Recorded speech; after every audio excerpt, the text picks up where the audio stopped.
শ্রীলঙ্কার ইতিহাসে তৃতীয় নারী প্রধানমন্ত্রী হিসাবে শপথ নিলেন হরিণী আমরাসুরিয়া। মঙ্গলবার তাকে শপথ পাঠ করান তারই ঘনিষ্ঠ বন্ধু দেশটির নবনির্বাচিত প্রেসিডেন্ট অনুরা কুমারা দিশানায়েক। এডিনবরা বিশ্ববিদ্যালয়ে সামাজিক নৃবিজ্ঞানে ডক্টরেট ডিগ্রি অর্জন করা আমরাসুরিয়া একজন প্রভাষক। তবে ২০১১ সালে বিনামূল্যে শিক্ষার দাবিতে আন্দোলনে অংশ নেওয়ার মাধ্যমে তার সক্রিয় রাজনীতিতে পথ চলা শুরু হয়। নানা সমাজসেবামূলক কাজের জন্য তিনি বেশ পরিচিত।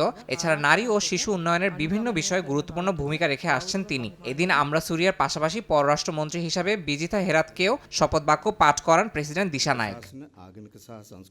সদ্য অনুষ্ঠিত প্রেসিডেন্ট নির্বাচনে জয়ী হওয়ার পরপরই নিজেকে একজন সংস্কারপন্থী নেতা হিসাবে উপস্থাপন করছেন অনুরা কুমারা দিশানায়েক। ইঙ্গিত দেন জনগণের আকাঙ্ক্ষার সঙ্গে মিল রেখে নতুন পার্লামেন্ট গঠনের। ক্ষমতায় এলে ৪৫ দিনের মধ্যে পার্লামেন্ট ভেঙে দেওয়ার কথা বললেও তার অনেক আগেই নির্বাচনী প্রতিশ্রুতি পূরণ করলেন বামপন্থী এই নেতা। শ্রীলঙ্কার ২২৫ সদস্য বিশিষ্ট পার্লামেন্ট ভেঙে দিয়ে আগাম সাধারণ নির্বাচনের ঘোষণা দিয়েছেন তিনি।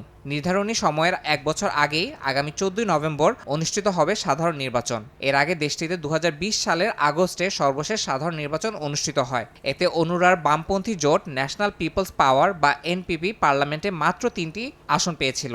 আগাম নির্বাচনের ঘোষণায় মিশ্র প্রতিক্রিয়া জানিয়েছে দেশটির সাধারণ মানুষ। আগাম নির্বাচন মানে আবারও বিশাল খরচার বিষয়। পার্লামেন্ট ভেঙে দেওয়ার সিদ্ধান্তটা ভালো। নির্বাচনের মাধ্যমে নতুন প্রশাসন দায়িত্ব নেবে, এটাই শ্রেয়। দিশানায়েকের নেতৃত্বে শ্রীলঙ্কা এখন এক নতুন রাজনৈতিক অধ্যায়ে প্রবেশ করছে বলে মনে করছেন দেশটির জনগণ। বিশেষজ্ঞদের মতে আগাম সাধারণ নির্বাচন দেশটির ভবিষ্যৎ রাজনৈতিক দিক নির্ধারণে গুরুত্বপূর্ণ ভূমিকা পালন করবে। ইয়াসিন মোহাম্মদ জিসান, সময় সংবাদ।